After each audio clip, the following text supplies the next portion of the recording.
I met Jean about 3 or so years ago when she was coming to Caloundra to do a talk. When I heard it was Jean, I said, that's it, I'm in. I've got to get myself there.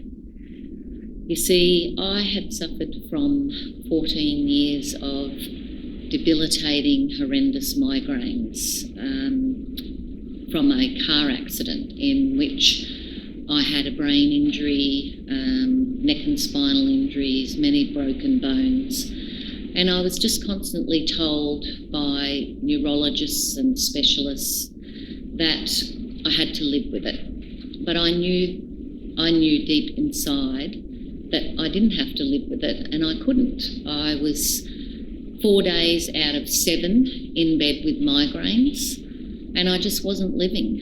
My marriage broke down. I was suicidal for a long time.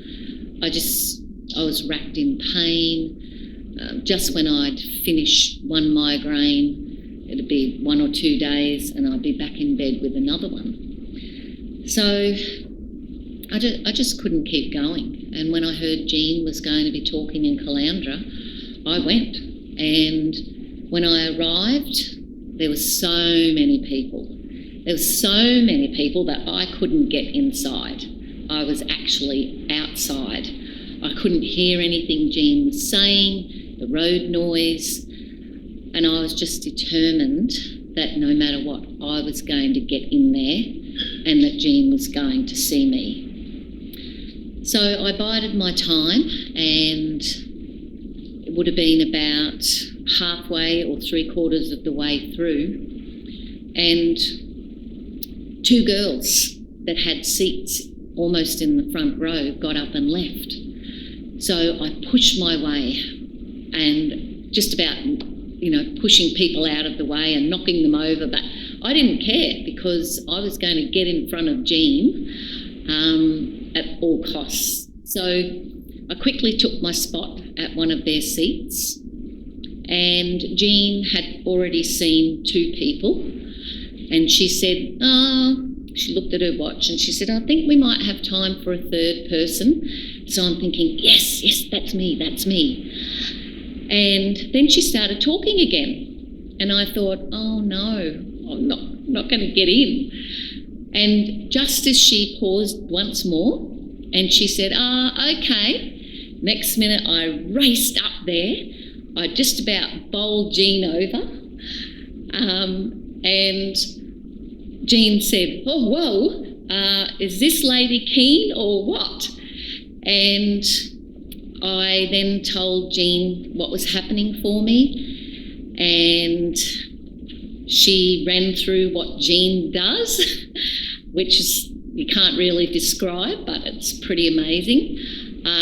I went into a bit of my body sort of got a little bit shaky and my knees were bouncing up and down, and it was really hard for me. I just didn't feel present, like I was taking everything in. In fact, I don't even really remember what was said. But Jean mentioned that I would probably end up with 1 more migraine, and it could be a severe one. But me thinking I know everything, I said, yeah, right. But the next night I was in all sorts of hell. For 4 days I laid in my bed with all my nerve endings on fire, with the worst migraine, I think, close to one of the worst ones I've ever had. It took every ounce of my strength and courage to not call an ambulance. That's how bad it was. My daughter was really, really worried, kept checking on me. I couldn't eat, couldn't drink, couldn't move. It was the worst hell. But that was 3 years ago, and since then I have been migraine free. I cannot thank Jean enough, because she actually gave my life back. I wasn't living, and I've become a practitioner. I had to do Jean's course after I saw the results for myself I became a medical intuitive, and I've gone on to do many other courses, and now I help people. I actually have a life, and I'm really, really happy and grateful.